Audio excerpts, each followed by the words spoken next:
I believe that you run from love.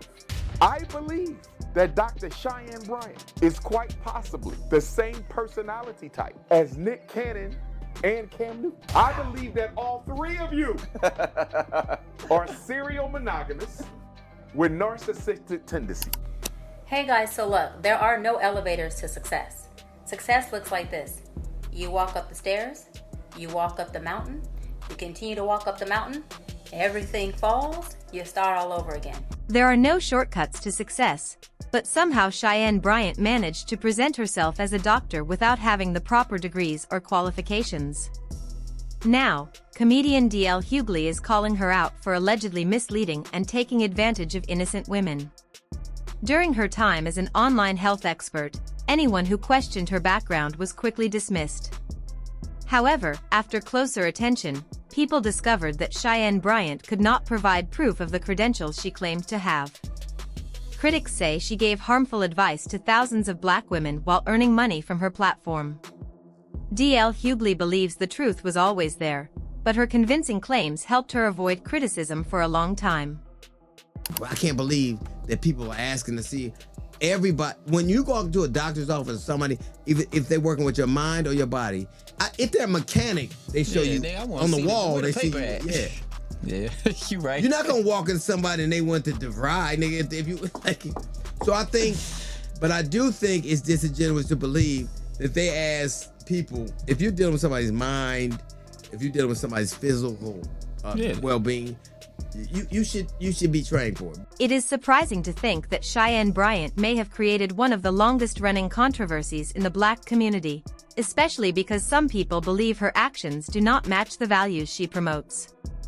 Recently, Cheyanne appeared on the Joe Budden podcast, where she discussed different topics, including her personal life and relationship status. During the conversation, she unexpectedly shared a small detail about her career that caught people's attention and sparked further discussion. A therapist, I started off as a marriage, family, and child therapist about 18 years ago. Before I obtained my doctorate degree in counseling psychology. Once I became a doctor of psychology, I transitioned from a therapist to a psychology expert in private practice. And so I no longer practice under a license. I'm in private practice. You're making all the money now. That's what I'm saying. And that's what people don't understand, right? So just to educate some folks a little bit, a license is really only needed so you can bill insurance. And let me go a step further.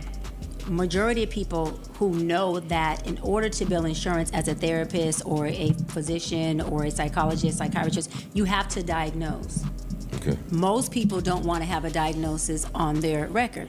So what do they rather do? This feels like a major change of direction from Cheyanne Bryant. Over the past few years, she became widely known online as a self-proclaimed psychology expert and internet personality. She built a strong following by presenting herself as someone who could offer guidance and emotional support, often being described as a street therapist. Cheyanne claimed that she had multiple degrees, including 6 degrees, 3 doctorates, and a master's degree, which helped increase her credibility and popularity. Her success even led her to become the president of a branch of the ANAC. However, questions about her background started gaining attention. Many people began asking how she could provide therapy-like advice without a professional license and whether her qualifications were fully verified. This caused some to question why she decided to address the issue at that specific moment. Some wondered if she was trying to explain things before someone else exposed the situation. Cheyanne later appeared on The Breakfast Club to respond to the growing doubts surrounding her education.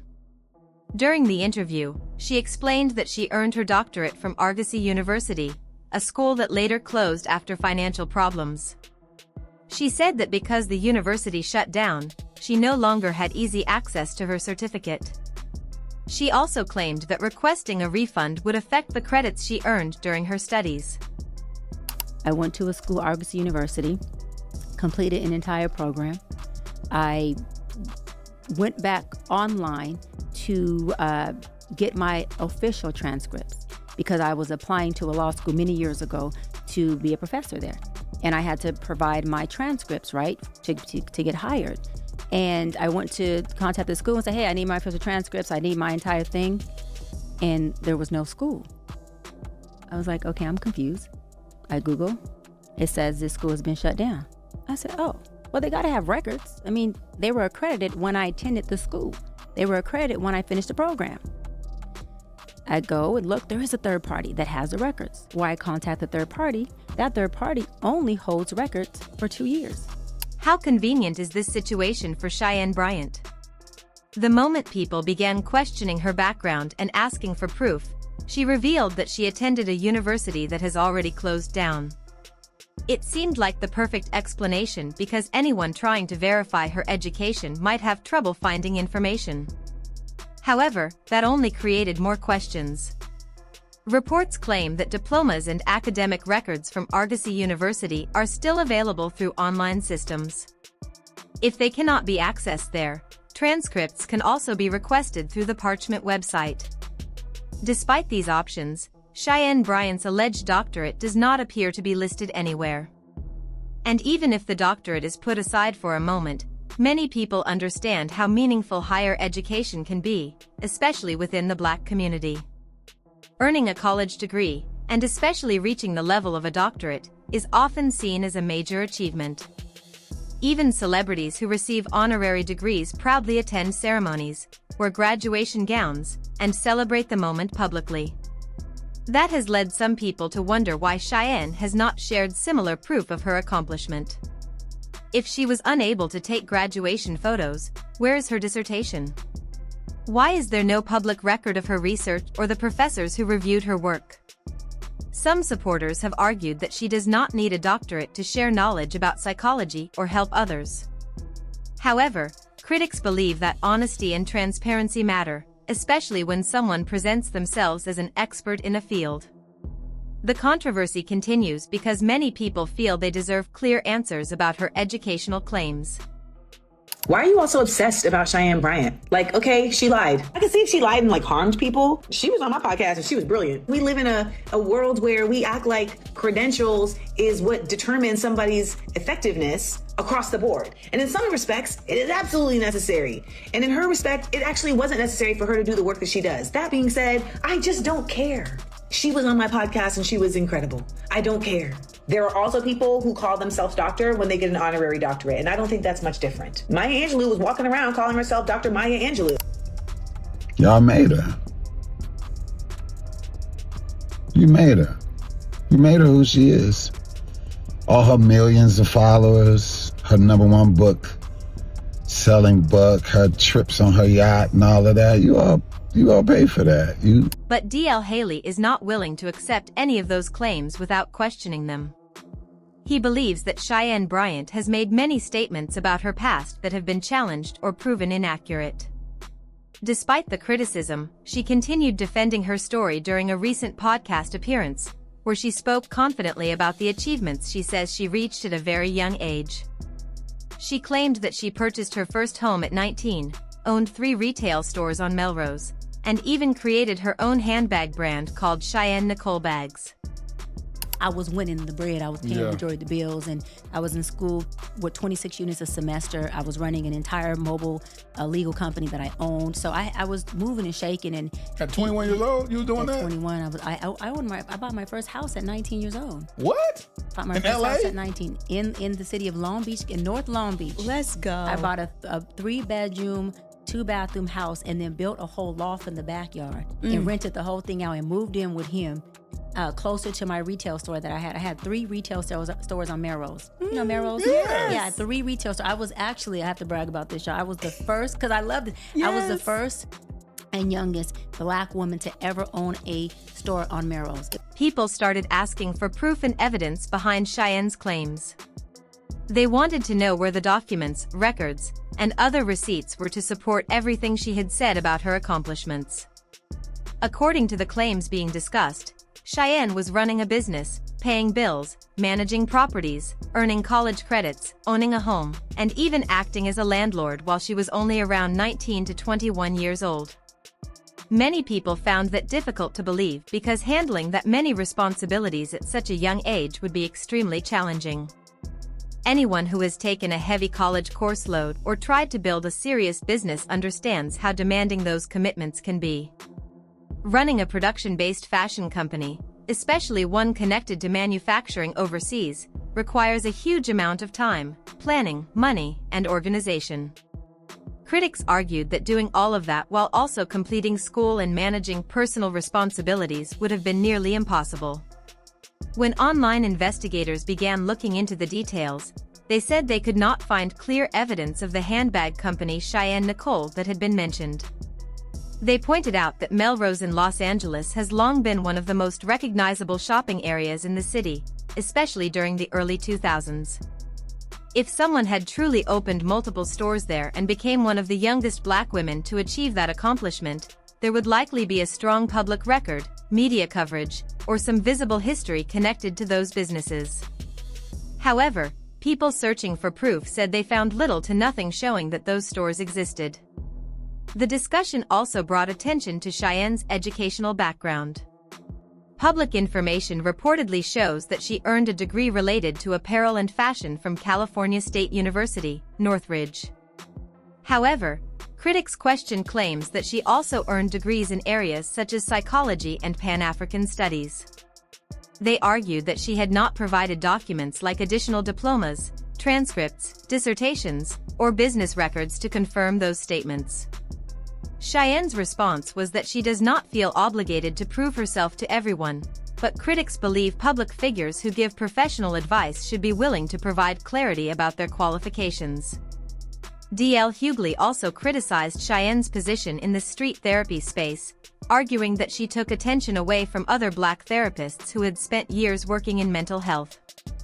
He claimed that Cheyanne often appeared on platforms where hosts did not challenge her statements or ask deeper questions about her background and expertise. By appearing on popular shows and podcasts with major personalities, she was able to share general advice with confidence and receive praise from audiences. Some critics believe her appearance and personality also played a role in how people responded to her. They argued that her confidence, style, and public image made it easier for some listeners to accept her words without questioning them.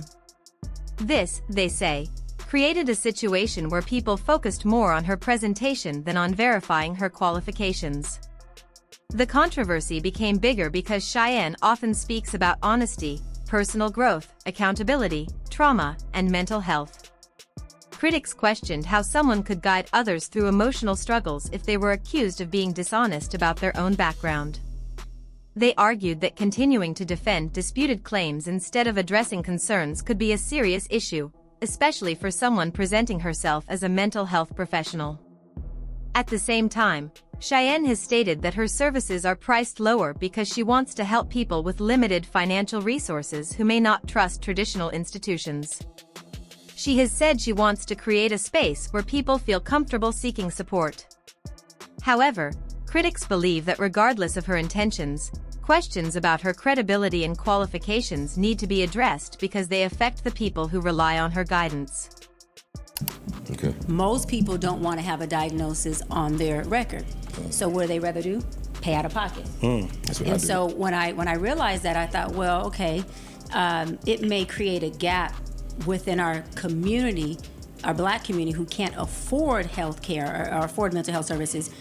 But it also is a way that, you know, as a therapist, two things: you can obviously make what you deserve, because therapy is real. We're giving everything we have in there, and we're unpacking shit, and we're helping you process through things. So it's not us sitting there, well, if you're an effective therapist, saying, tell me more. Cheyanne's entire business model has been questioned by some people, with critics comparing it to a multi-level marketing style operation. While some may believe mental health advice is something people can easily find anywhere, the reality is that many individuals are already spending money to receive support and guidance during difficult moments in their lives. Because of that, people expect a certain level of professionalism, care, and responsibility when they seek help. One person shared their personal experience with Dr. Bryant, explaining that they believed she was a woman and family therapist. At the time, their regular therapist was unavailable, and they were specifically hoping to speak with another black woman therapist. They said they appreciated some of the advice Cheyanne provided at first, but their concerns began during the first appointment. According to this person, they were never asked important background questions, did not complete any paperwork, and were not given the usual intake process expected in a therapy setting. Instead, they felt like they were simply having a conversation with a friend who was offering personal opinions and advice. They claimed that much of the discussion focused on Cheyanne's own experiences, including her relationships and how she viewed herself, rather than exploring the client's personal struggles and emotional needs. At the time, the person said they were dealing with anxiety connected to PTSD and were searching for healthy ways to manage their emotions. However, after the session, they felt more discouraged and experienced deeper sadness because they were not prepared to hear messages that made them feel judged or inadequate. Another individual claimed they paid $300 for a 1-hour session, only to leave feeling criticized and emotionally triggered. They said their anxiety became so intense that they had to wait until their licensed mental health professional became available again. Dr. Cheyanne Bryant is committing wire fraud, in my opinion. Drop the doctor or provide proof, because what you're doing is wire fraud. And each instance is punishable by up to 20 years in federal prison. And an instance is not your website. It's not the one website and that's one count.